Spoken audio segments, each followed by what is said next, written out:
Welcome to our 2024 John Gissendanner Memorial Lecture.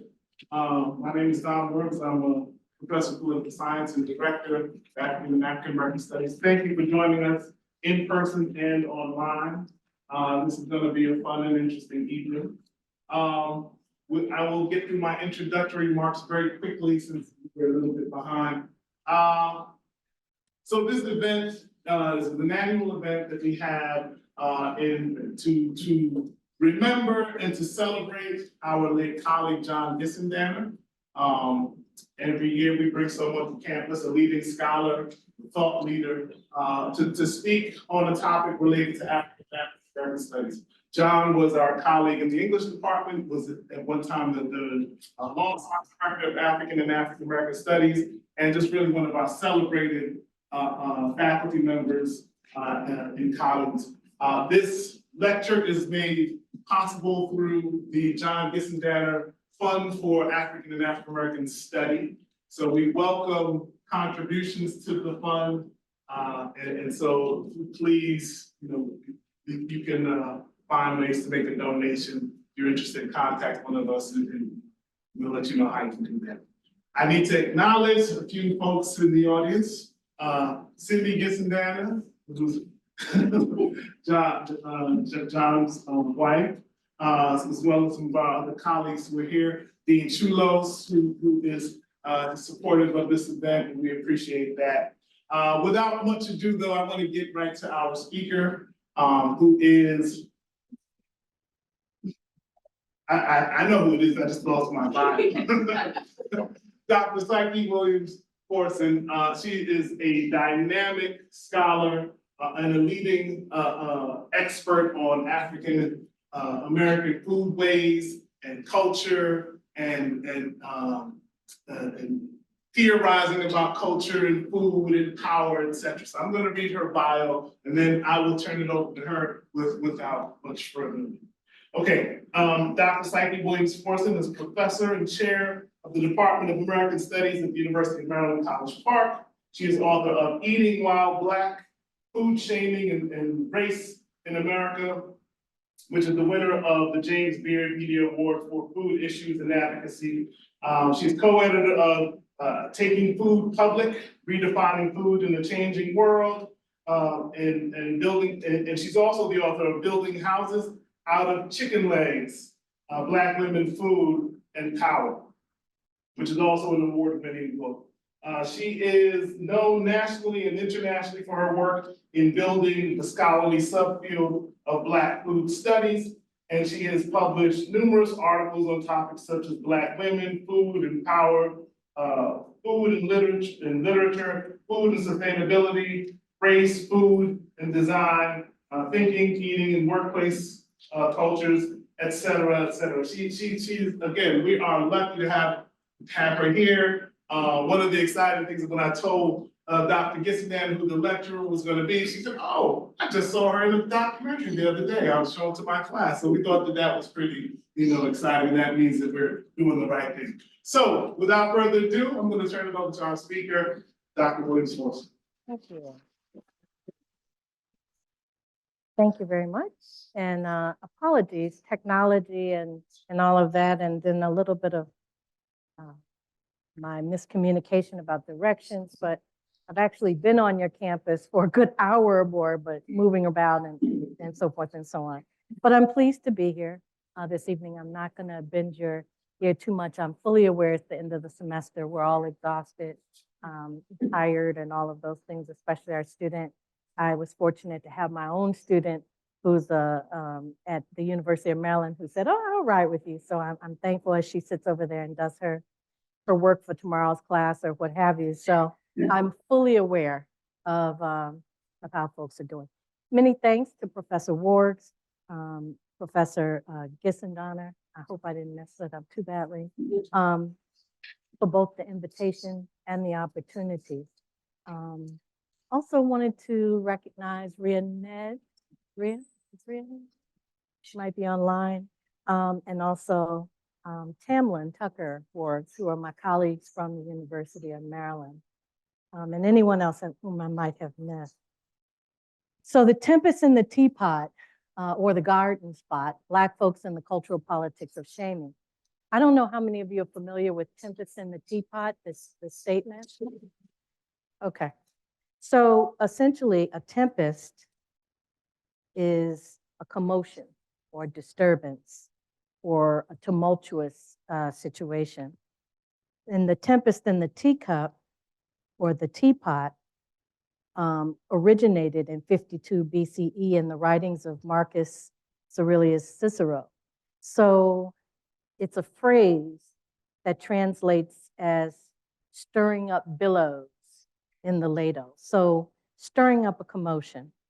And that's what I liken food studies, Black food studies, to being a tempest in the garden. So a couple of years ago,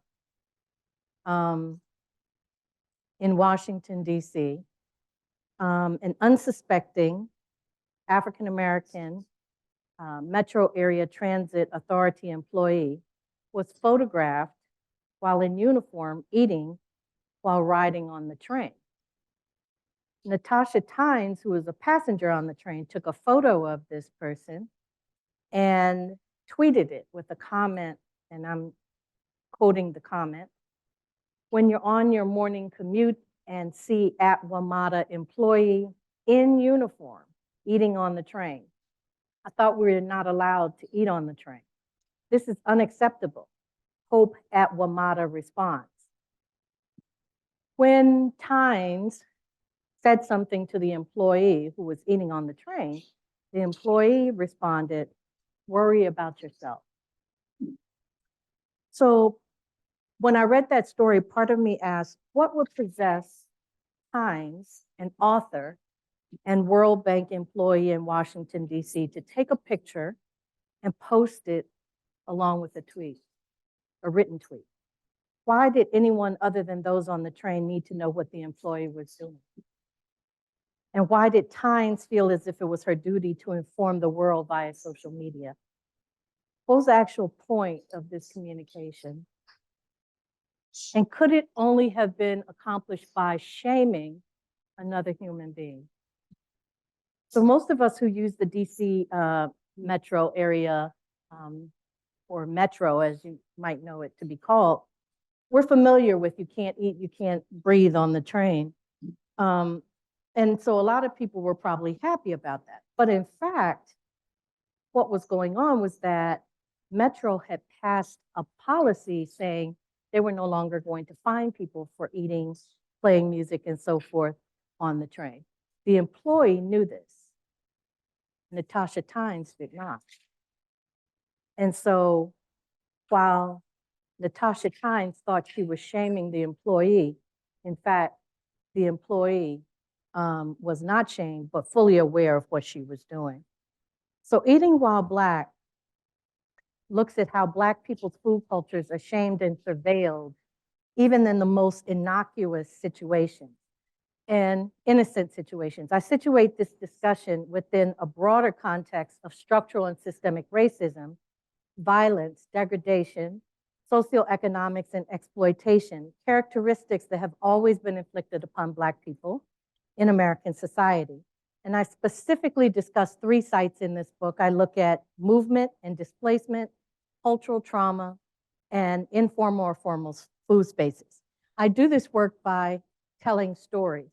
So I started this book when my first book was written, Building Houses Out of Chicken Legs, because as I was going around the country, having the good fortune of touring and talking about the work, a lot of things were going on in society. One, dollar stores started getting refrigeration, right? So for those of you who weren't born in the last, or were just born in the last 2 decades, you may not know this. Prior, Dollar Tree didn't have refrigeration.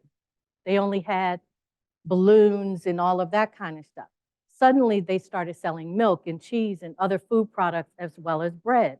So that was happening.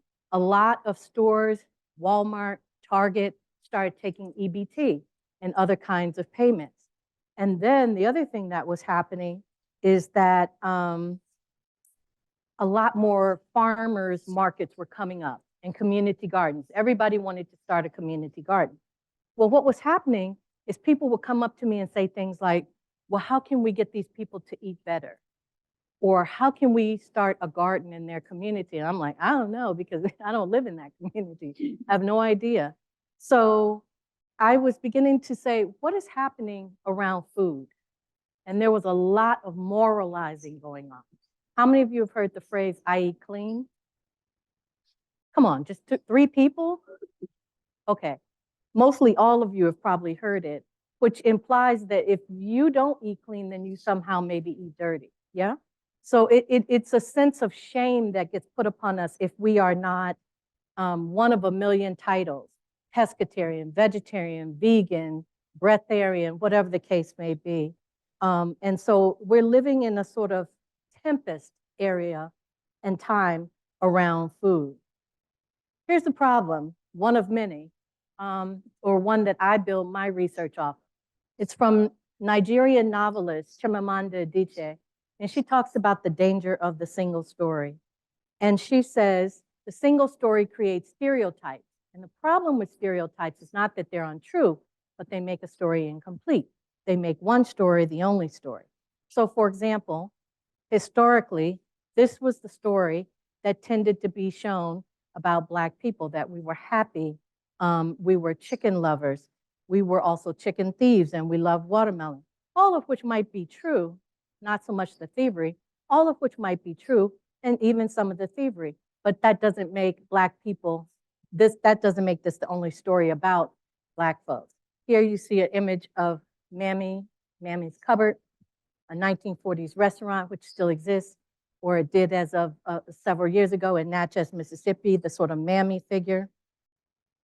And then you even have things like when President Obama won the presidency the first time, you started seeing things like the Obama chicken special and so forth. So no one tends to be spared when you're talking about Black people and chicken. But when you look below the surface of any conversation and dig deeper, you find that these are generally denser and more multi-layered and complex stories than we are told.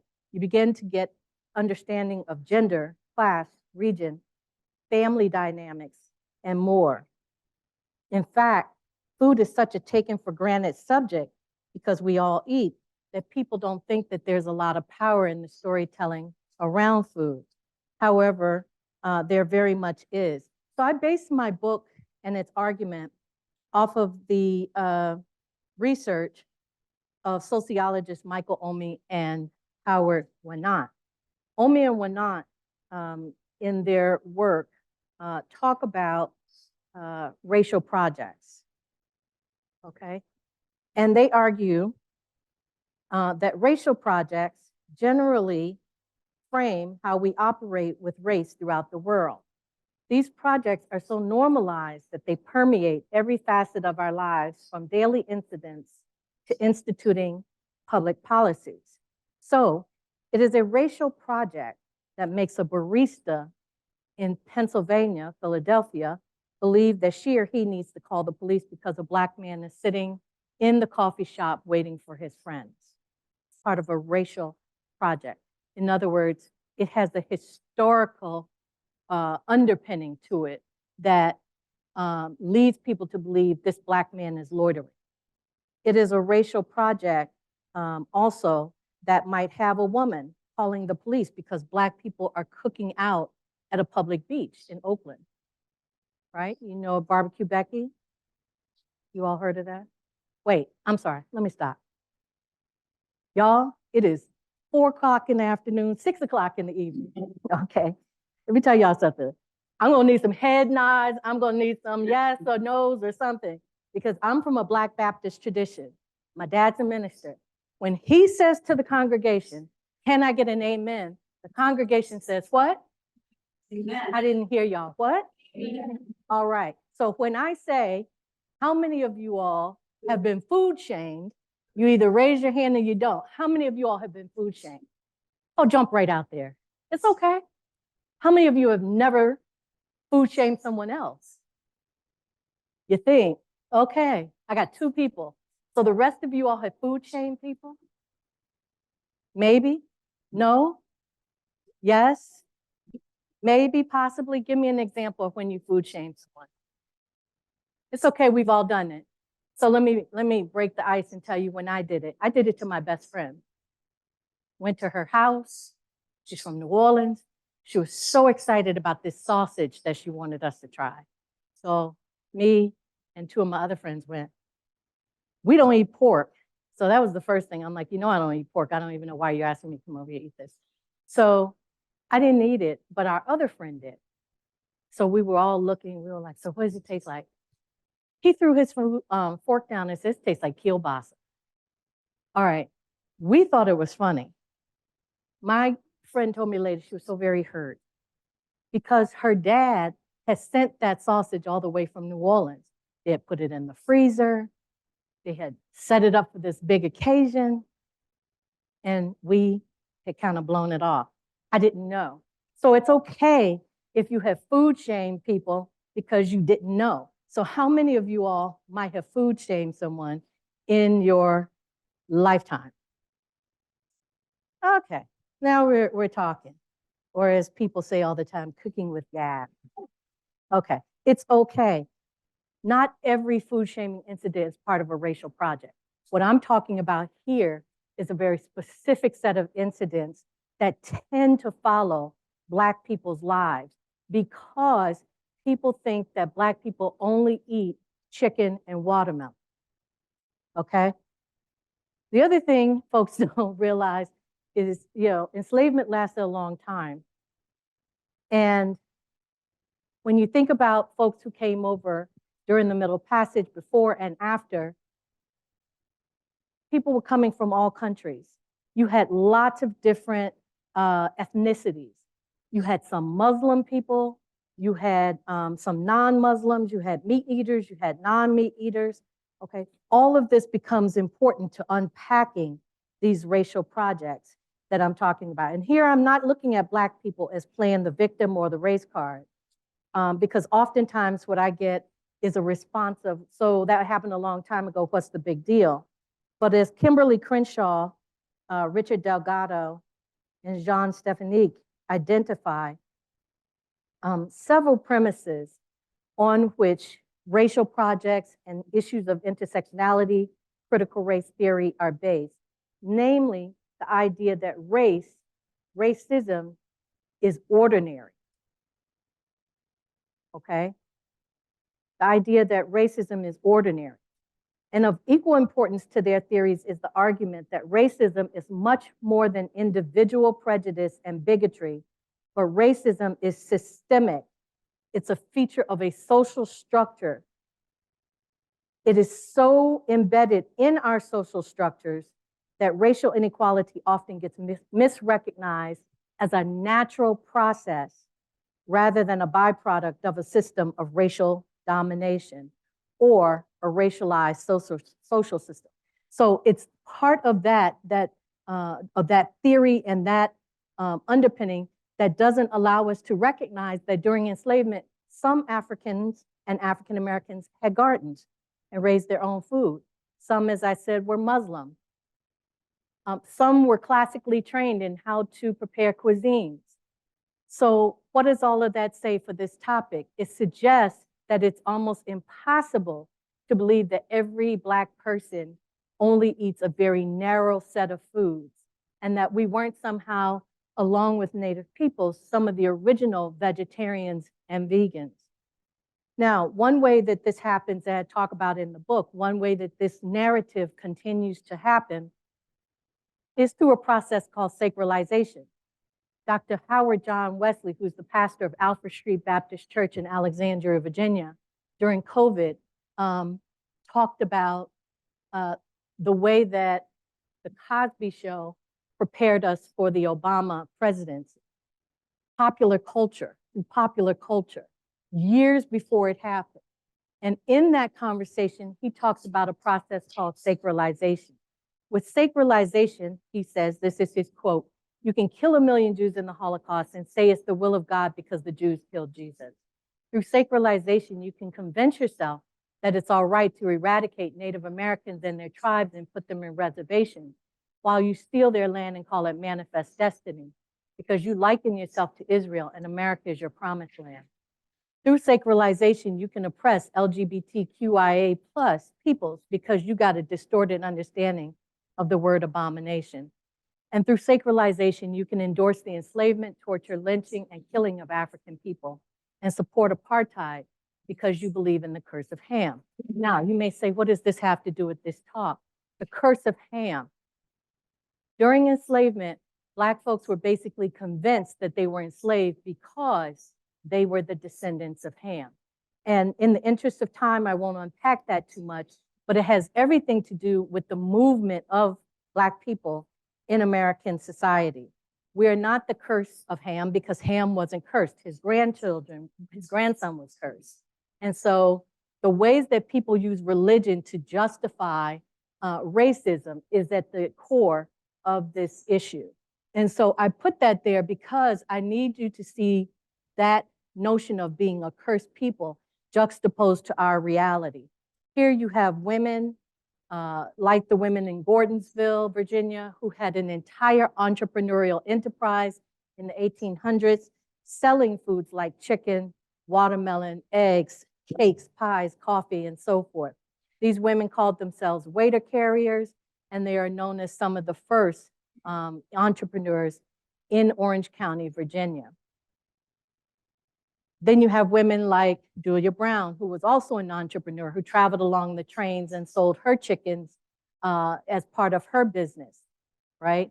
And then you end up with narratives such as this, which looks at the notion that Black people, especially women, your BMI is high, so therefore you are unhealthy.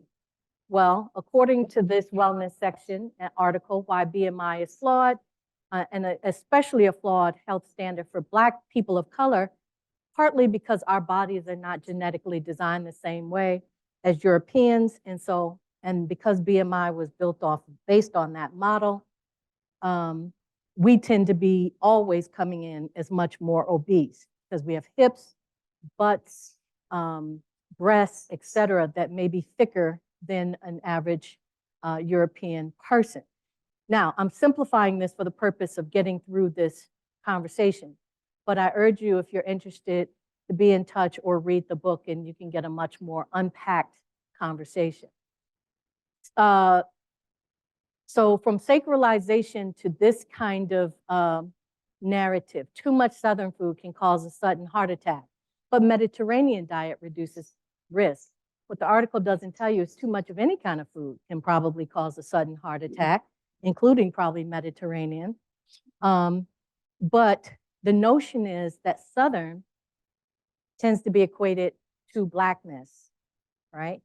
Then there's this article or study that was done that said in contemporary America, food spending rises with income, but the form that that additional spending takes is food away from home or other food at the grocery store. In other words, very few of us are eating healthy as we tend to define healthy. It's not just one segment of the population.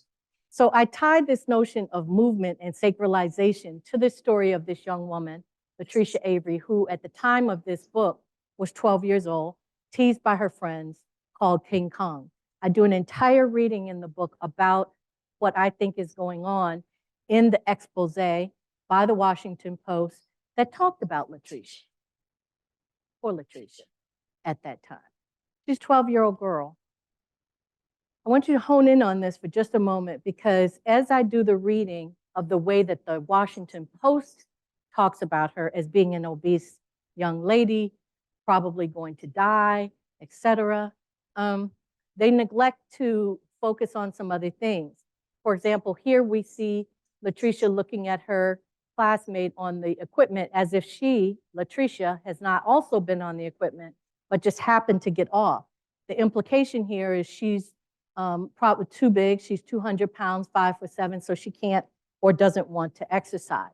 And there are several more images like this one that shows Latricia against a backdrop of a liquor store. And then this one showing her eating. What we don't see is Latricia preparing this meal, which happens once a week. We're led to believe that this young lady eats like this every night because the article doesn't tell us otherwise. This was actually Easter dinner. Very few of us don't maybe gorge out once or twice a year on some special occasion, right? And what I didn't like about this expose is, again, they didn't hone in on the fact that this is a 12-year-old girl who knows how to cook an entire meal that some people would never even begin to think about. The other thing it doesn't do is ask or raise the question about why Latricia might be living in a neighborhood that may be riddled with liquor stores, et cetera. Nor does it talk about the fact that this young lady is walking home. We don't know how far she's had to walk, but that's a form of exercise, right? And so the article doesn't do any of this, and it doesn't delve very deeply. What I tend to conclude from reading this is that it's possible that Latricia is in foster care. It's possible because this is not her home, and the person who's taking care of her is not her parent. They're her caretaker. All of those details become very significant to the single story that has been constructed around this young lady's life at 12. We see her here exercising, and then she goes on to apparently live a happy life. What I've indicated here is a sort of pushback on this narrative and notion that Black people don't exercise. Sure we do, and we're not all athletes.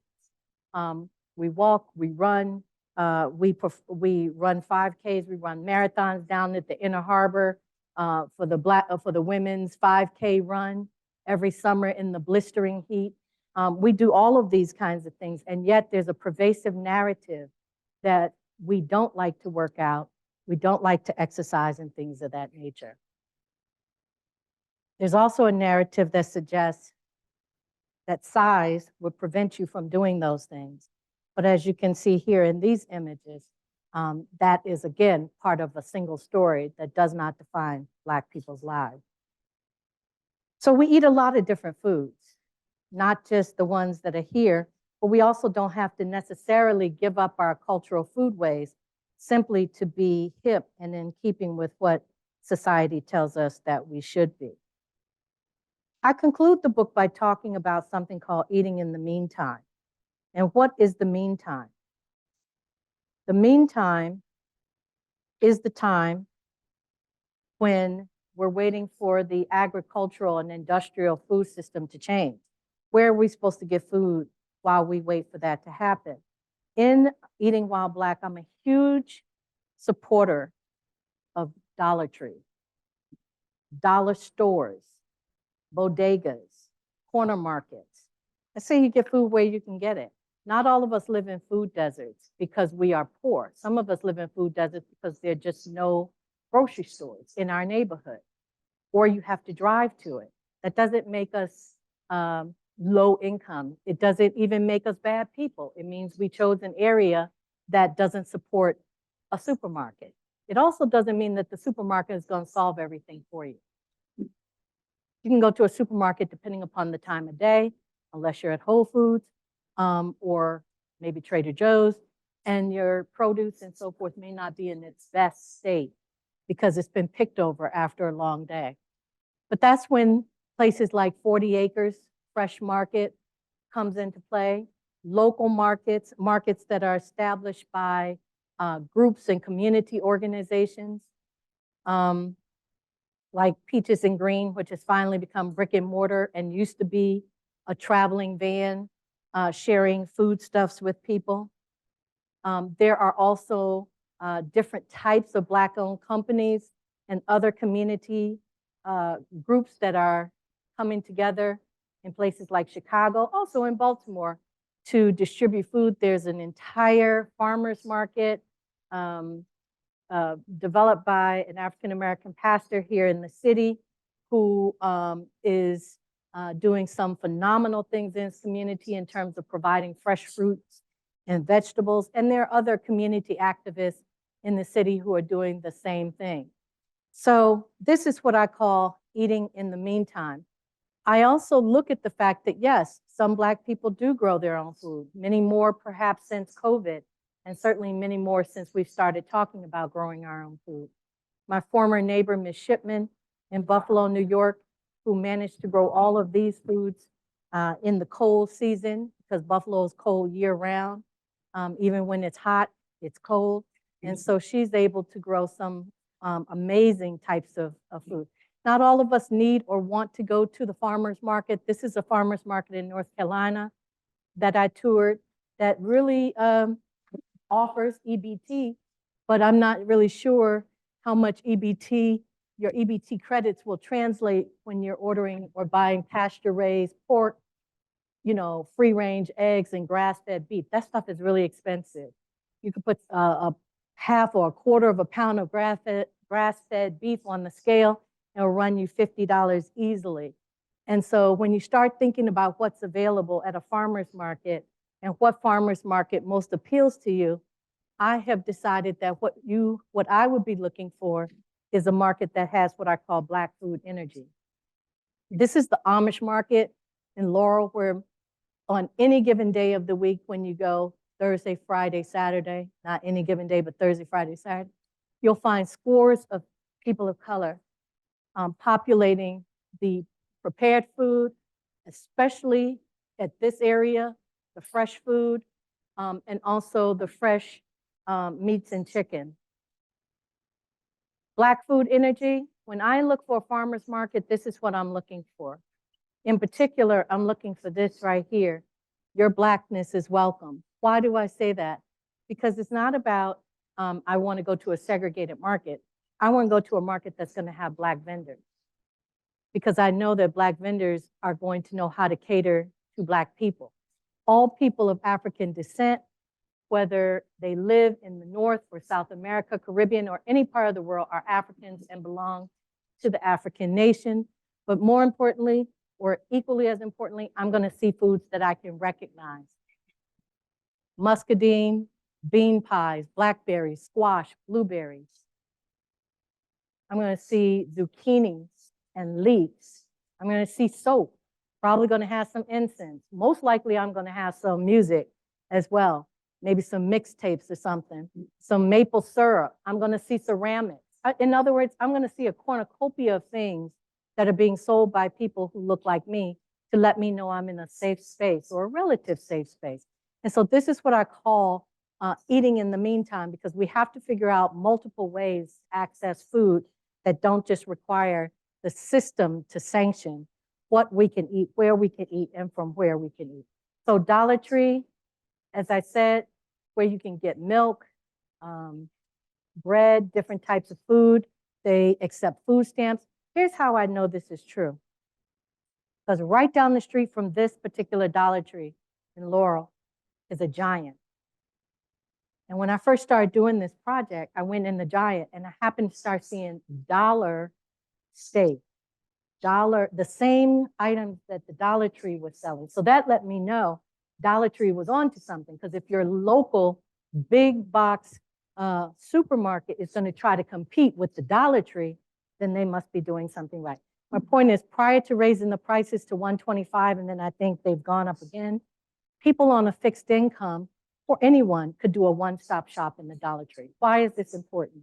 You have elderly people, you have college students, you have working class people, you have working people who don't see themselves as working class, who need to feed their families, and also oftentimes need to take medication.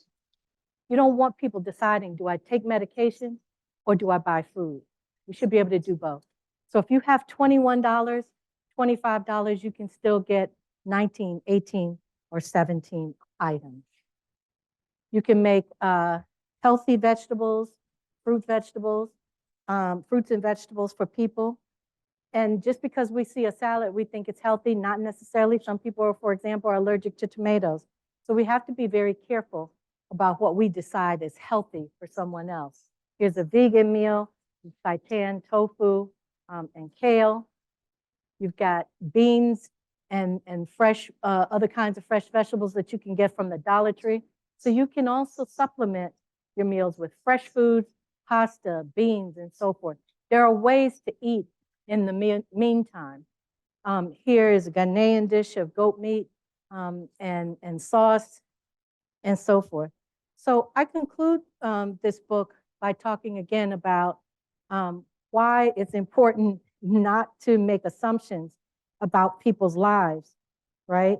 And I also like to say to people that it's imperative that we begin seeing Black people as resilient, always already living and resisting traumas like Letitia's, with full bodies that may move in ways very different throughout the world.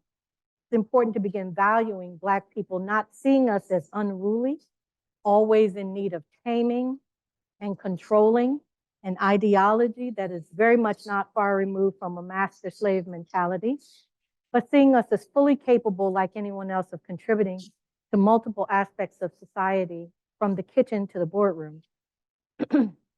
We need to change the perceptions that fuel belief that wholesome and health are not in the interests of Black communities. This is a misguided notion, and it propels people in no small part to surveil and to try and control.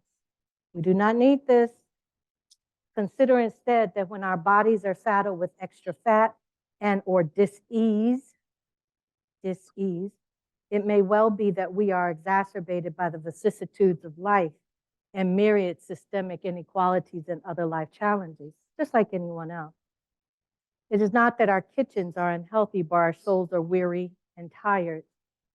And when we present ourselves as food professionals, it's imperative to know that we are most likely capable of creating more than what you see as soul food, despite what you see on the Food Network, where we all only know how to create soul food, whether it's traditional or modern. Though we have shared histories, we're not a monolith, nor are we one-dimensional. We are a community of people filled with as many densities as anyone else.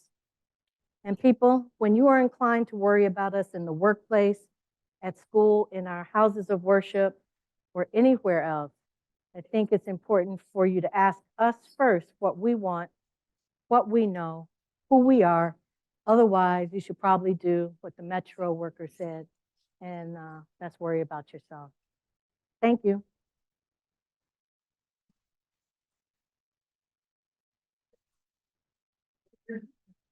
So we're going to open up for some questions. Comments? Questions? Questions, comments, thoughts?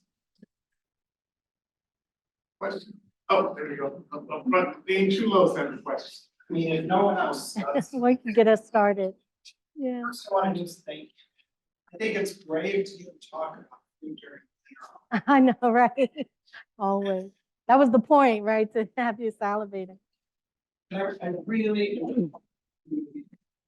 the culturally complex, sociologically complex approach to food, and as you were talking, especially at the very beginning, when you gave the example of the Metro worker, it reminded me of the case of the Supreme Court of outdoor sleep. And I wonder if, maybe this is what you talk about in the book I have. I wonder if this is also a way to distract us away from questions about race. Oh, absolutely. Questions about the lack of adequate social network, Yeah. social skills. Yes. Yeah.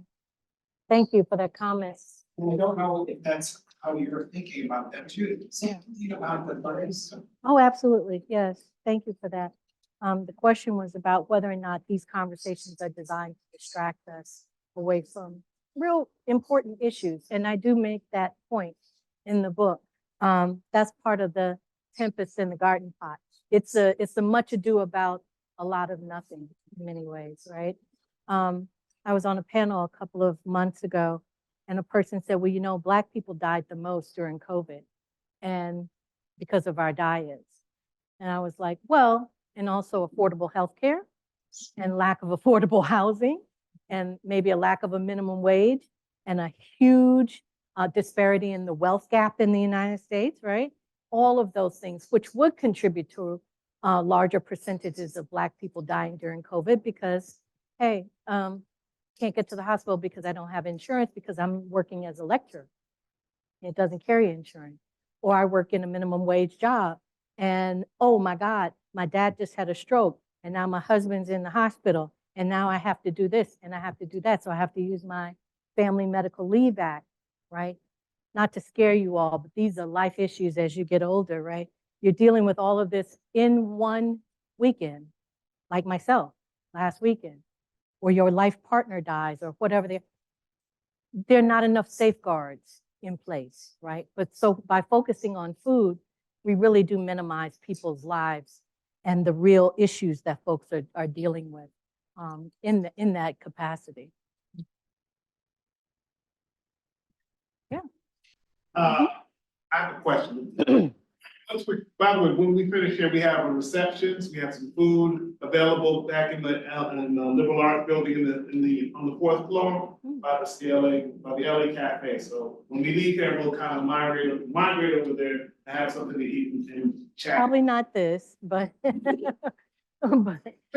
maybe, let me not food shame, maybe. No, I'm just.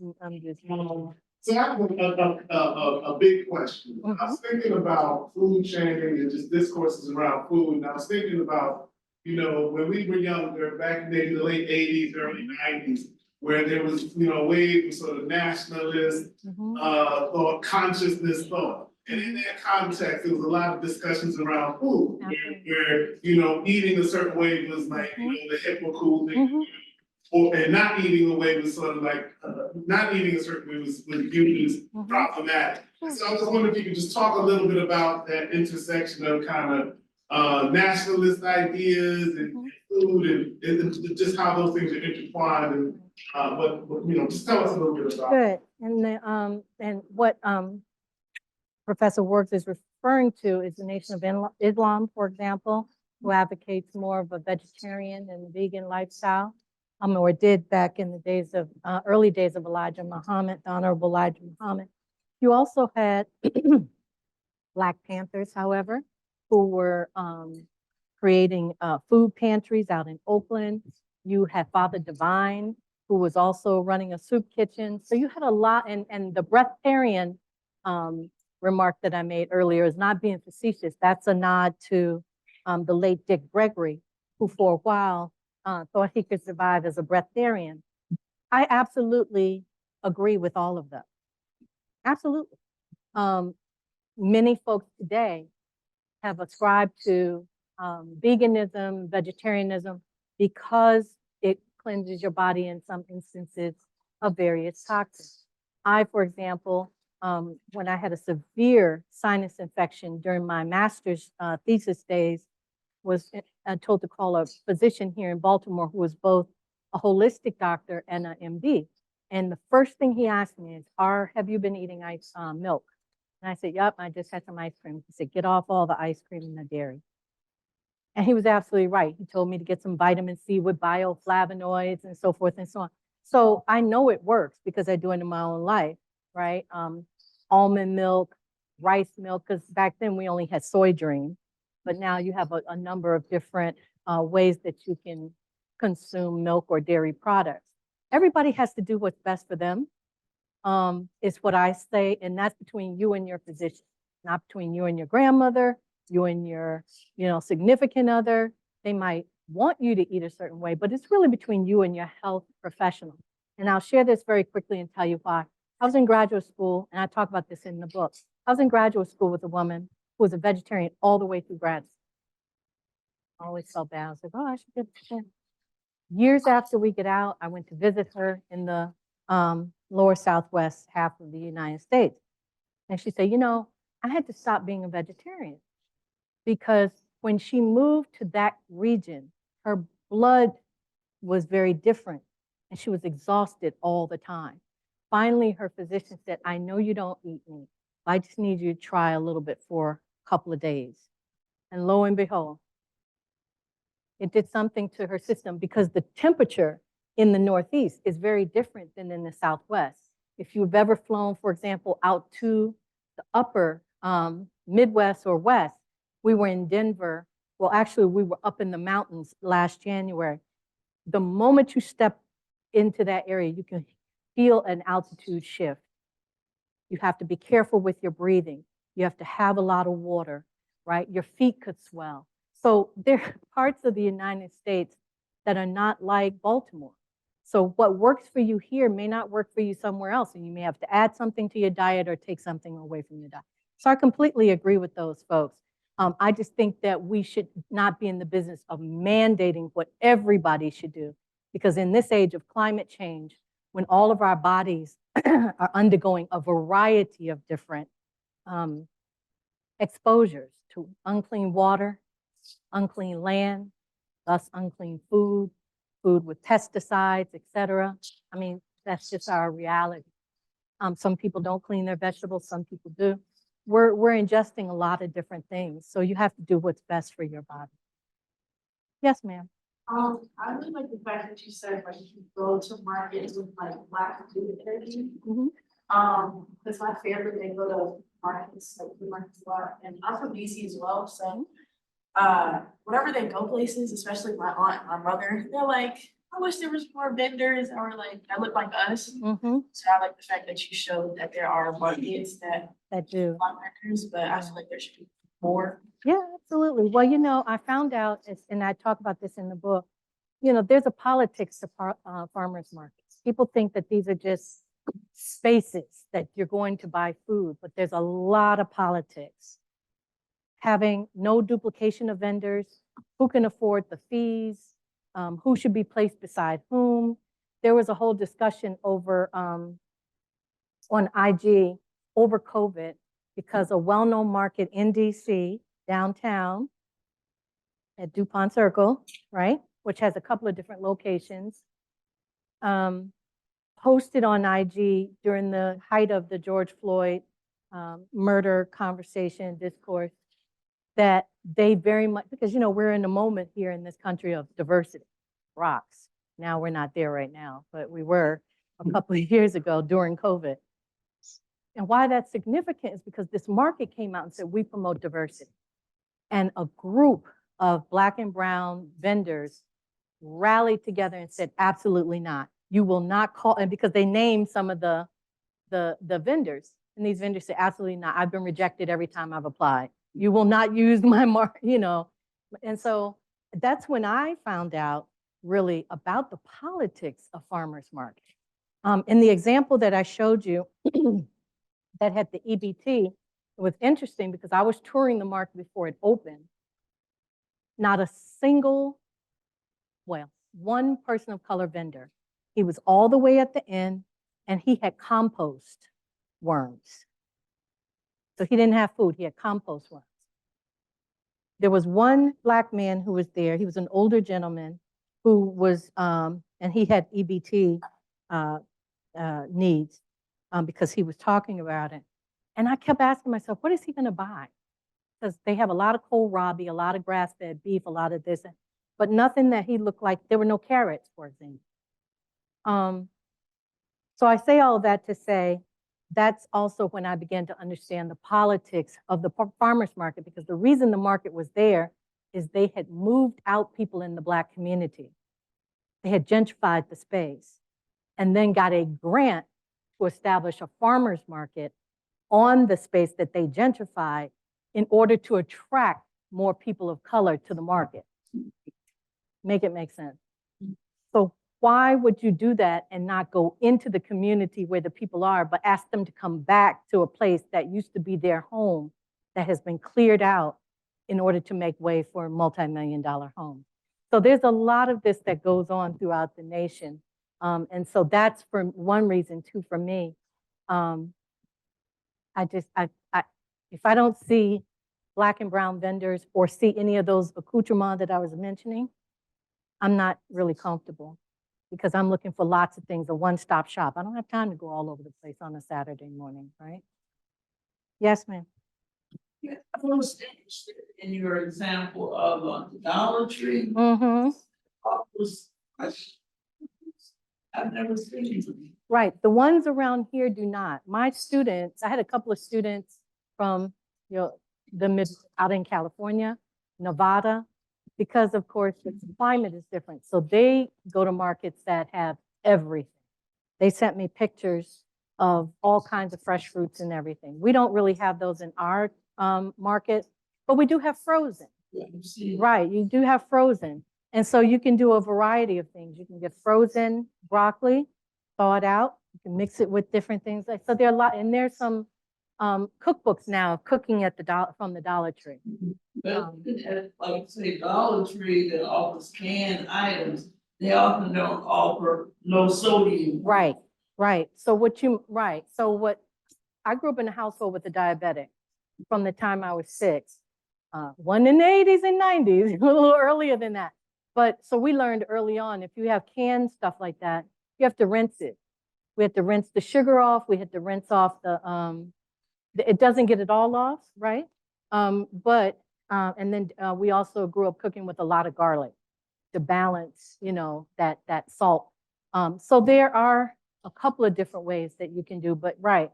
But then again, if that's the only thing you have access to, or the best thing you have access to, we shouldn't tell people not to eat from it. We can just maybe suggest that they eat using a couple of different other ways of cooking. Yes. Thank you for the talk.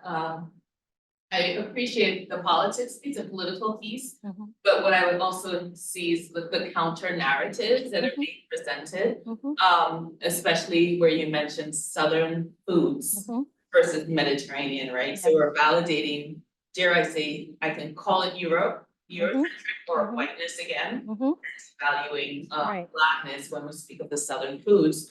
I guess the question is, with Letitia, for example, how is it then that we try to shift those narratives and look at it, because the Washington Post, interpret that or help others interpret that from more of a perspective of resilience, the asset piece that comes with what she's doing. The growth mindset. That's what I try to do, with this analysis.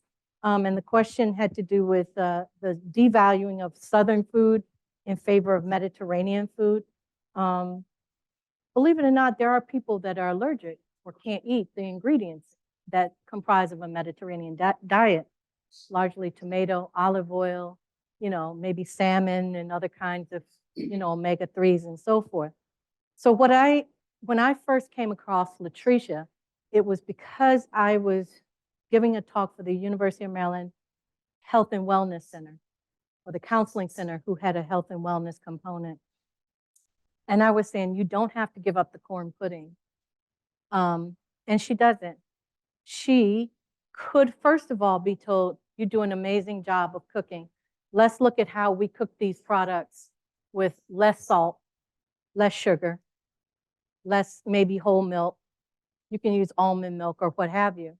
And I think that there are ways that, again, we can teach ourselves, because there's so many TikTok, IG, everything that people tap into that show you all kinds of recipes that you can make with ingredients that you may or may not have, or that you can substitute. And what I think part of my argument is, one, we don't have to give up one in favor of the other.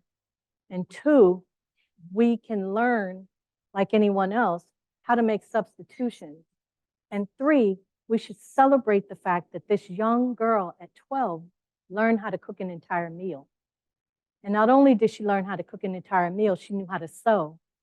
And what was so sad to me in that article, and I didn't mention this earlier, is rather than the post celebrating these skills that she had developed from learning, from sitting at the feet or working alongside her caretaker, they harped on the fact that she had to remove one of the buttons because the shirt had gotten too small.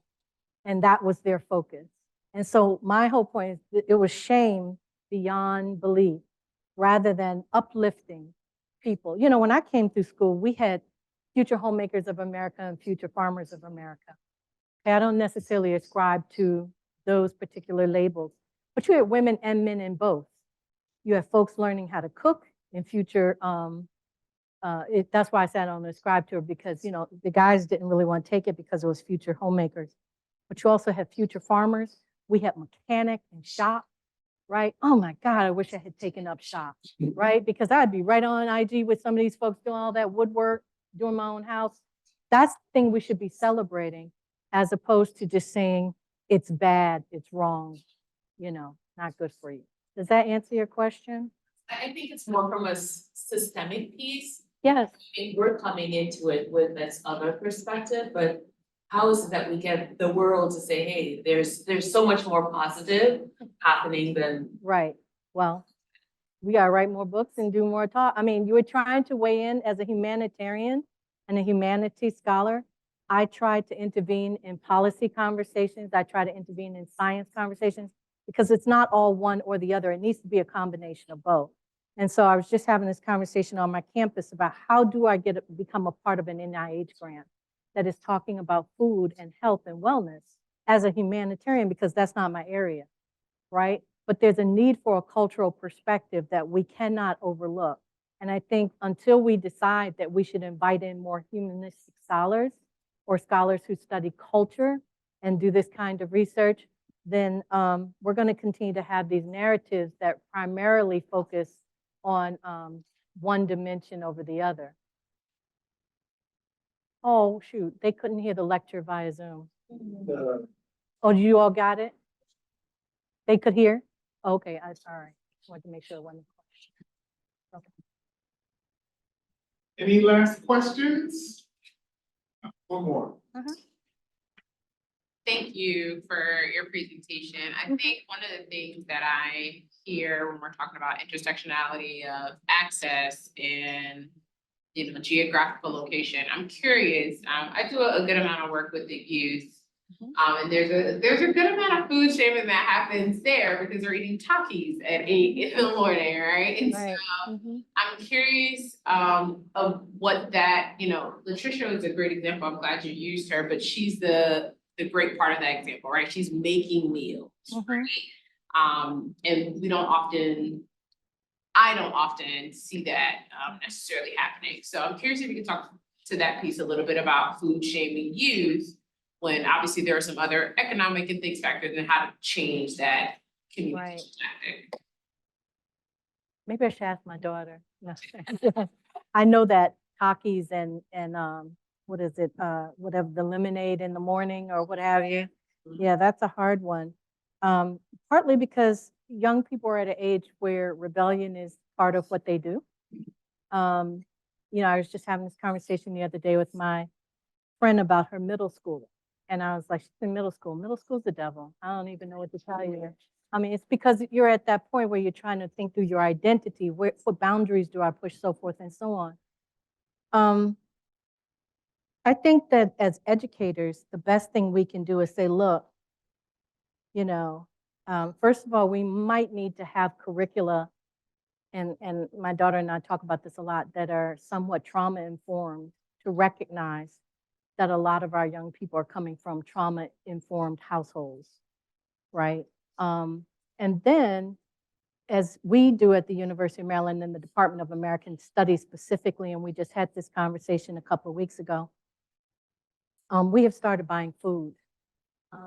We have a food pantry on campus, but I make sure all 3 levels of my unit have instant oatmeal, ramen noodles, whatever people can pick up and grab and go. And I said, do cup of noodles, because not everybody has the place to cook ramen noodles, right? Do cup of noodles so they can just get some hot water and keep on moving. But I've recently told our doctoral students who teach, take some of that stuff to class and just put it on the table. And once you see, if you start noticing the same people taking it, you can maybe approach them and say, is there any other way we can help you? Because apparently the university gives out cards that people can use on campus for free meals, or not free meals, but meals that they can be given on campus. So I think it's a lot of little things we're gonna have to do, and not make it that's why I say eating in the meantime. What do we do in the meantime while we're waiting for these young people to stop digesting Takis that could burn the inside lining of their stomachs, right? We may have to take some other things that they may not be used to and exposed to. I usually, when I'm teaching, I'll say this in closing, I usually show a clip from The Wire in one of my classes, because there's this great scene. How many of y'all familiar with The Wire? Okay, good. No, it's based in Baltimore. Season 4, I think, is all about the middle school children, right? It's all about the children. It's a fantastic season. But there's a group of kids, the corner kids, who end up in the class with other kids who are living in different socioeconomic situations. They're all put in there together, and a group of them, 2 boys and a young lady, they win a little contest in the classroom. So Bunny, the former police officer turned sort of consultant, takes them on a celebratory dinner. Well, he takes them to Ruth Chris, right? So they get dressed up and they go to Ruth Chris. And from the moment they walk in, and I do a whole read of that scene in the book, they walk in and they're asked by the maitre d', can we take your jacket? And they're like, no, you know, because they don't know the difference between the maitre d' and the waitress. So anyhow, they go through and they argue the entire meal because they don't know what they're eating. As soon as they get out, they at first wanted to take a picture and everything. But then by the end, they were like, yeah, forget about it. We just want to get in the car. They turn up the music and they tell Bunny, take us to McDonald's. Because that's what they know. That's where they're comfortable. So eating in the meantime suggests we don't always have to turn everything over overnight. A small thing, small steps. It turns out the next day in class, those kids start bragging about their dinner to the other kids. And they were like, you should have seen that bill when it came, right? Not even thinking that they were aware, but they were fully aware. They just knew that this wasn't the space for them because they were in a space of discomfort among the other people and among food that they just didn't know. You all have been great. Thank you very much.